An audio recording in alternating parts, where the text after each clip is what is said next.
Domain. ये आप coat कर रहे हैं, ये आप इमरान खान को कोट कर रहे हैं कि उन्होंने कहा कि आरिफ नकवी ने हमें पॉलिटिकल फंडिंग की हुई है। यस, और ये मेरे ख्याल में द की मैन है, एक किताब छपी है, उसमें भी उसने लिखा था इलेक्शन कमीशन की रिपोर्ट के आने से पहले। ये तो बाद में पता लगा ना, ये तो जब the key man I, England में एक किताब छपी है यार पृथ्वी पे द की मैन के नाम से, उसमें आई ये चीजें। फिर उसके बाद इलेक्शन कमीशन की रिपोर्ट में भी आ गई कि जी आरिफ नकवी ने इनको दिए। थोड़ा सा इसको फास्ट फॉरवर्ड करते हैं, थोड़ा सा इसको फास्ट फॉरवर्ड करते हैं। ये तो आपका उनसे इंटरेक्शन था फॉर्मर प्राइम मिनिस्टर से, लेकिन अब आपने जो कहानियां सुनी होंगी उसके अंदर एक चैरिटी मैच होता है वूटन के अंदर, और वहाँ पैसा इकट्ठा किया जाता है। वो पैसा बाद में पीटीआई को आता है।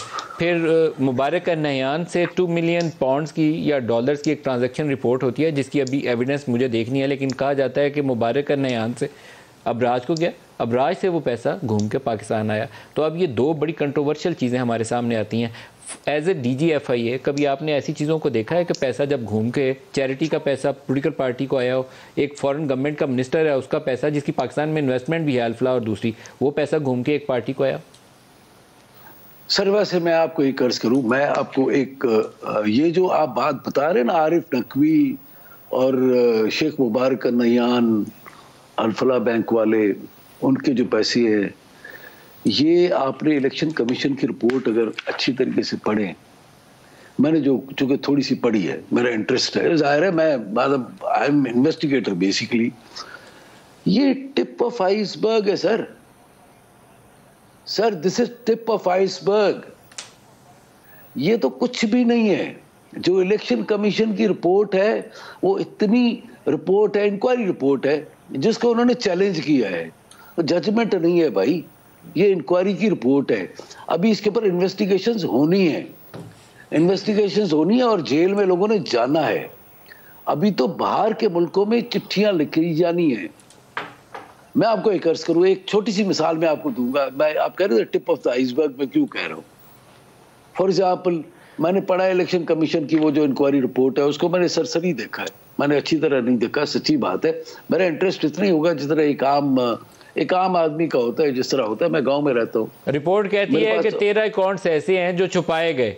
उसके ऊपर आपने कभी ऐसे अकाउंट्स इन्वेस्टिगेट किए हैं जिनको छुपाया गया हो, तो उनकी क्या हैसियत होती है? सर मैं इसी पे आ रहा था सर। टोटल जो अकाउंट्स हैं 13 पीटीआई कहती है हमारे हैं ही नहीं। ये हो गए sir fake accounts. Fake account से क्या मुराद है? डेले वाला, पापड़ वाला, कुल्फी वाला, फालूदे वाला, अब उसमें ये भी आ गए।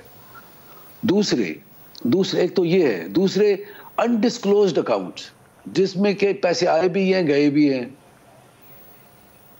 सर ये फेक अकाउंट्स हैं। इसमें तो जिस बैंक मैनेजर ने खोला है अकाउंट वो भी बेचारा जेल में जाएगा, और उस बैंक को मुसीबत होएगी, बैंक के सीनियर लेवल तक जाएंगी चीजें। आपको याद होगा पिछला एक जो इंक्वायरी हुई थी उसमें एक हुई थी, हमने भी एक इंक्वायरी की थी, वो भी बड़ी हाई प्रोफाइल इंक्वायरी थी, लेकिन हमने उसको प्रोफेशनली किया था। End of the day bank का प्रेसिडेंट जेल में गया था।